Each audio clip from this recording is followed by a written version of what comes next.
opportunity, one, to have a genuine, deep relationship with other brothers, which is something that, outside of a small church, you don't really get the opportunity to do, because you don't get to develop those those deep Christian relationships. And I think ultimately that comes down to brings up the definition of a man who just really is passionate and about seeking out God because he loves him. Well, AGO brother is somebody who's closer than a friend because they understand their role and what they have to do in your life, like the part that they play in your life. Like, you're not going to always like your AGO brother, but he is always going to be there for you. And in that sense, that's why you have to love him, because at the same time, you have to do the same thing for him.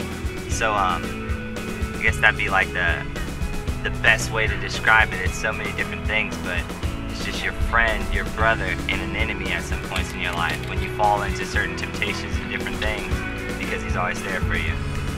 You really need people to be real with you, and not all the time are people willing to do that. And in AGO, like, you always have that brother that's going to be real with you.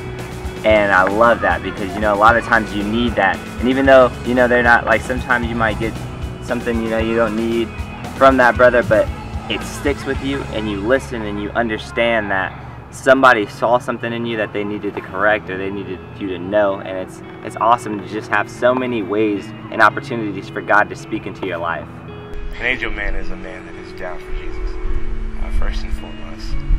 And it all starts with the little down, just the idea that maybe I might, I kind of love Jesus. I'm kind of down to do his work. And you take that little bit of desire and little bit of like a want, and you plug it in to this fraternity, and it just multiplies. The AGO man has humble beginnings, but by the end, it's a great thing to see. The transformation that comes from a man who's been through the muck and the mire and is pulled in the glorious, glorious light. AGO is a group of guys who want to do life together as a pursue after Christ. AGO, we keep each other accountable. And no matter what, we may be stumbling, falling off the track, but our brothers will be there to pick us right back up. Not just something really unique. There can be skin organization and just clubs. I can just say like, hey, it's nice seeing you today, and then just go on with your lives. But AGO, it's a brotherhood, it's a lifestyle.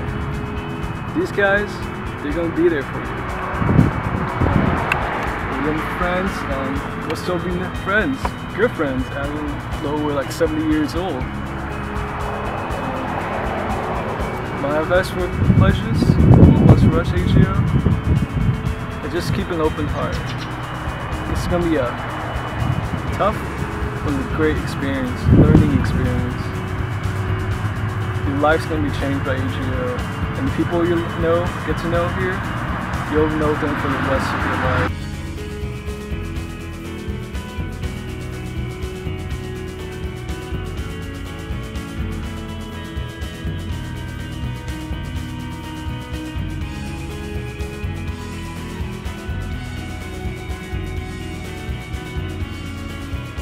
Of AGO is really completely 100% about shenanigans. That's why we have a shenanigans chair that is responsible. He even takes the credit and responsibility and consequences of all shenanigans that happen. It's a very serious position. It takes a lot of thought before you accept it. And I'm lying out my thought right now. I don't know, I'd say the brotherhood's all about iron sharpening iron. We do really check each other, see what we're reading, see what we're learning, if we're growing. And we hear this one a lot and say, what you doing with your life, bro? What are you doing? And then after we say it, the person responds by saying, cool story, bro. Can you tell it again? See, he is also willing to give God that 100%, that full submission, to do whatever needs to be done. That's a part of God's will.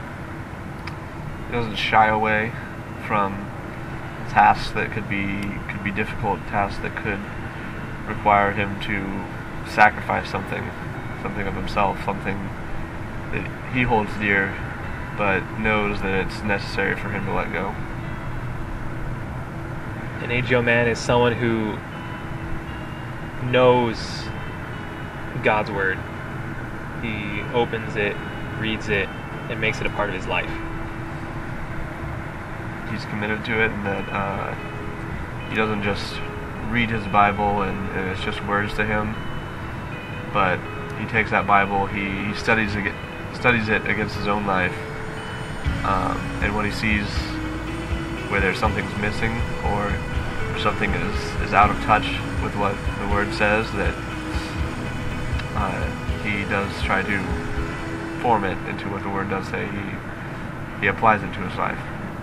It's about being in each other's lives, that we don't just go about our own lives and then meet once a week for meeting, or whatever other extraneous events that we have going on, that we're in contact, we're talking to each other on a daily basis, practically. And as we're doing that, we're finding out those things, what we're reading, what are we doing, what are we struggling, how are we growing. But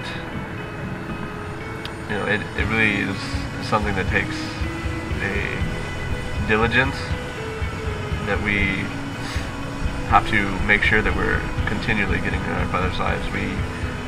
We can't just separate ourselves from our brothers